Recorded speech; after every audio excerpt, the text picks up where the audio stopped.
안녕하세요. 하루 필수 말씀 충전 하필 큐티 조정환입니다. 오늘 함께 나눌 하나님 말씀은 역대하 16장 1절에서 14절까지 말씀입니다.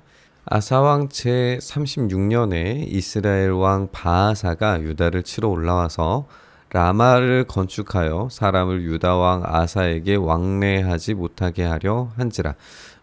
이전에 나왔었던 내용과도 유사하다라고 생각을 할 수 있는 점은 북이스라엘 사람들이 남유다에 예배를 드리러 내려올 수밖에 없는 상황이죠. 성전이 남쪽 유다에 있었기 때문에 아무리 북이스라엘이 단과 베델에다가 금송아지를 만들었다 하더라도 그것이 참된 예배의 대상이 아니라는 생각을 가지게 되면 유다의 성전을 향하여서 예배를 드리러 올 수밖에 없어요. 그렇기 때문에 라마를 건축하는 것은 물론 종교적인 이유에서이기도 하지만 군사적으로 또 국가 정치적으로 교류를 끊고자 하는 그런 장소, 공간으로 이해하면 될 것 같습니다. 이렇게 유다왕 아사에게 왕래하지 못하게 하려고 하는 이 라마 건축이 반대로 말하면 아사 왕에게는 대단한 어떤 도전처럼 느껴지겠죠. 도발 행위인 거죠. 이런 도발 행위에 대해서 이제 반응을 해야 되는데 아사가 여호와의 전 곳간과 왕국 곳간에 은금을 내어다가 다메섹에 사는 아람 왕 벤하닷에게 보내며 이르되 내 아버지와 당신의 아버지 사이에서와 같이 나와 당신 사이에 약조하자. 내가 당신에게 은금을 보내노니 와서 이스라엘 왕 바아사와 세운 약조를 깨뜨려 그가 나를 떠나게 하라. 이렇게 이야기합니다.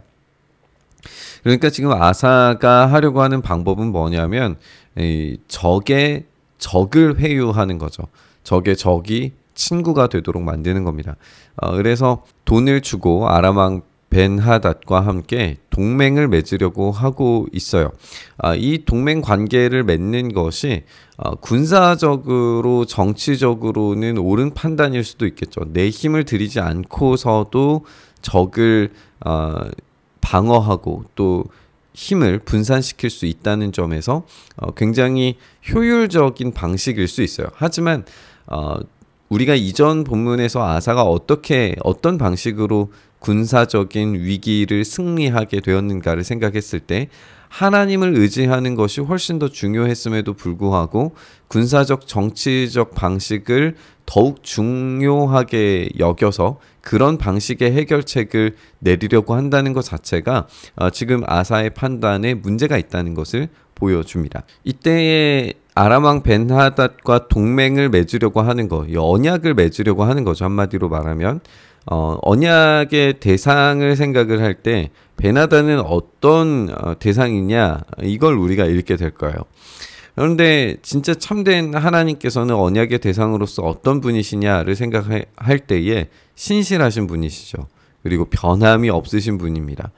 이런 측면에서 누구와 언약을 하는가가 굉장히 중요한 결과를 낳게 된다는 걸 보여줄 텐데 이 언약의 대상으로서 전혀 가당치 않은 존재와 언약을 맺음으로써 아사가 큰 실수를 하고 있는 걸 보게 됩니다. 이 언약의 대상이라고 하는 측면에서 벤하닷이 어떤 인물인지를 보면 아사 왕의 말을 듣고 그의 군대 지휘관들을 보내어서 이스라엘 성읍들을 치되 이온과 단과 아벨마임과 납달리의 모든 국고성들을 쳤더니 이렇게 되어져 있어요. 그래서 이 북쪽 지역이 지금 침입을 받게 되는 것을 보게 되죠. 그래서 이 남쪽에 있는 이 라마 건축하는 일을 포기하고 벤하닷 이 북쪽을 방비하기 위해서 북이스라엘이 이제 힘을 이동시키는 걸 보게 돼요. 이렇게 공사를 그쳤기 때문에 유다로서는 성공적이죠. 성공적인 정치적인 능력을 활용한 걸 보게 돼요.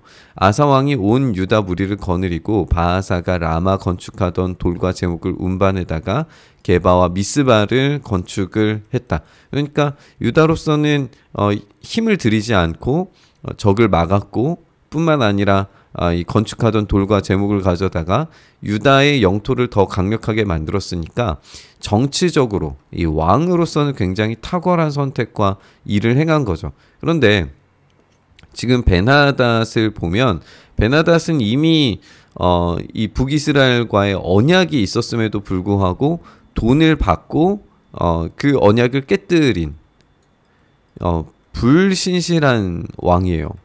신실하지 않은 왕이죠. 믿을 수 없는 존재예요. 그러니까 이 베나닷이 이렇게 언약을 쉽게 깨뜨릴 수 있는, 돈을 주고 언약을 깨뜨릴 수 있는 인물이라는 점을 생각할 때에 아사의 이런 판단이 과연 적절했느냐라고 생각이 들죠.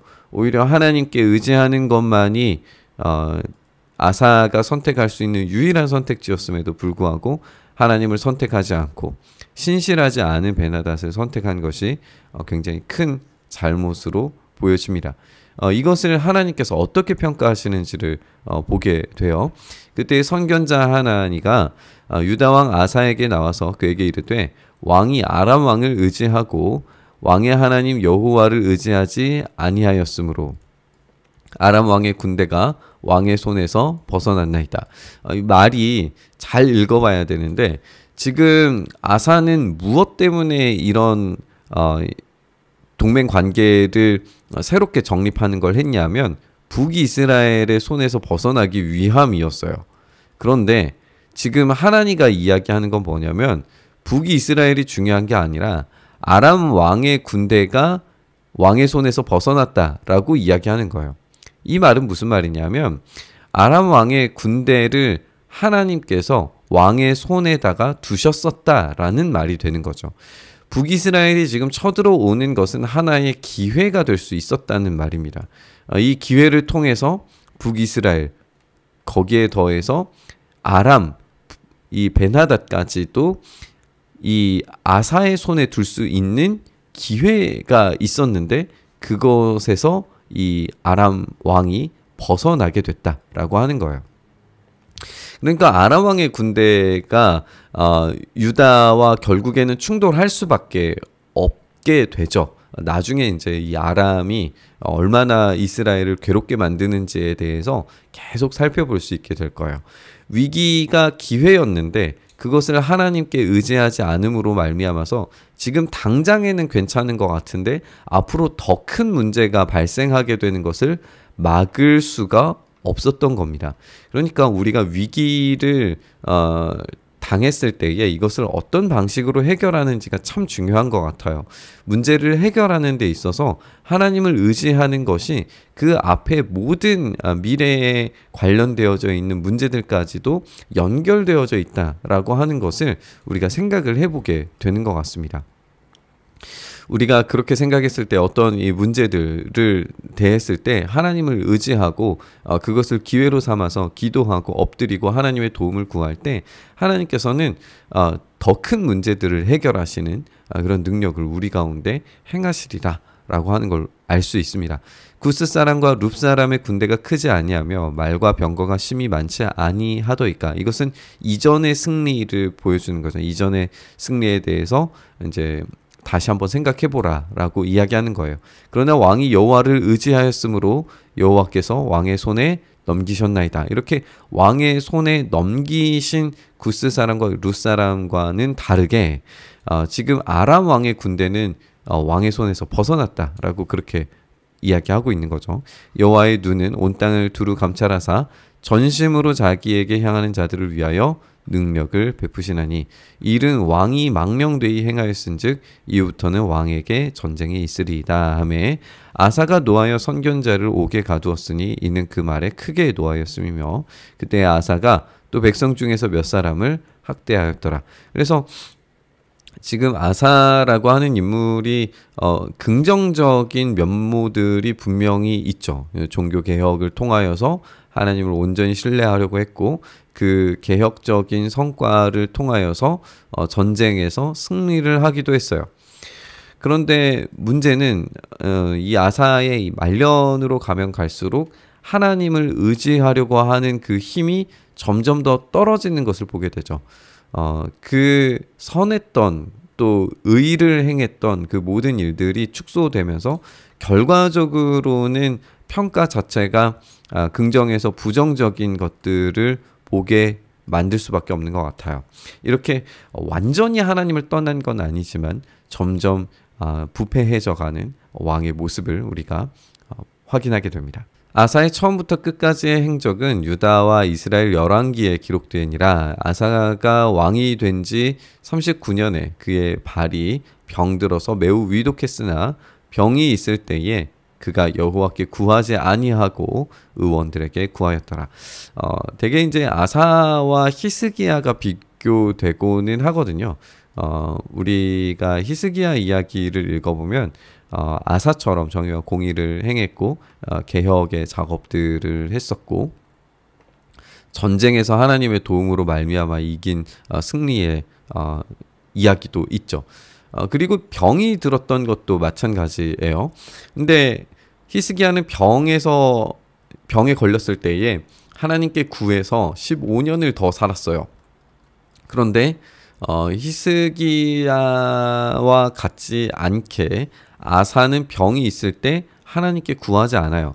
그래서 39년에 이 병이 들었는데 왕위에 있은 지 41년 후에 죽어서 그의 조상들과 함께 누웠다. 그러니까 2년 만에 지금 죽음을 맞이하게 되는 것을 보게 되죠. 1, 2년 사이에 지금 이 병이 악화되어서 죽게 되는 걸 보게 돼요. 그러니까 지금 이 아사가 마지막 이 말년이 굉장히 약간 좀 비참하게 갑자기 병으로 말미암아 죽게 되는 모습을 봤을 때 이 하나님께 구하지 아니하는 모습의 어떤 중첩이 아사의 평가를 굉장히 부정적인 모습으로 마지막을 그려내고 있다는 걸 확인을 할 수 있어요. 히스기야도 물론 완전히 긍정적인 왕은 아니었죠. 이 잘못된 선택을 통해서 바빌론에게 이 왕궁에 있는 기물들을 보여주고 또 바빌론과 손을 잡으려고 하는 스탠스를 보여주는 걸 우리가 확인을 할 수 있어요.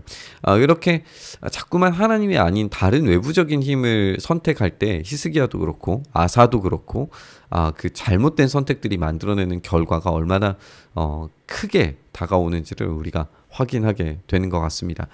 다윗성에 자기를 위하여 파두었던 묘실에 무리가 장사를 하되 그의 시체를 법대로 만든 각양 향재료를 가득히 채운 상에 두고 또 그것을 위하여 많이 분향했다. 이렇게 마지막을 기록하고 있습니다. 우리가 오늘 함께 살펴본 것처럼 위기가 왔을 때 그것을 어떤 방식으로 해결하느냐에 따라서 그것이 위기가 되기도 하고 더 큰 기회가 될 수도 있다라고 하는 점을 생각해 보게 됩니다.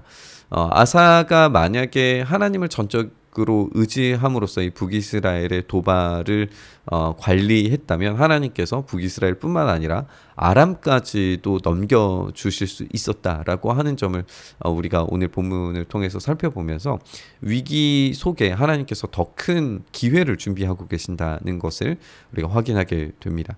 오늘 우리의 삶 속에 어려움과 문제가 있다면 기도를 통해서 하나님을 의지함을 통해서 승리할 수 있기를 바랍니다. 그 안에서 하나님의 더 크신 기회가 우리 안에 찾아오게 될 줄 믿습니다. 그 은혜를 바라면서 우리 묵상의 자리로 나아가시죠. 주님, 그렇게 우리가 주님을 붙잡습니다. 주님의 일하심을 우리에게 보여주셔서 우리가 주님 안에 승리하는 인생, 더 큰 기회를 제공하시는 하나님을 만나는 인생 되게 하여 주시옵소서. 이렇게 우리 가운데 일하시기를 간절히 바라고 소망하며 우리 주님 예수님 이름으로 기도드리옵나이다. 아멘.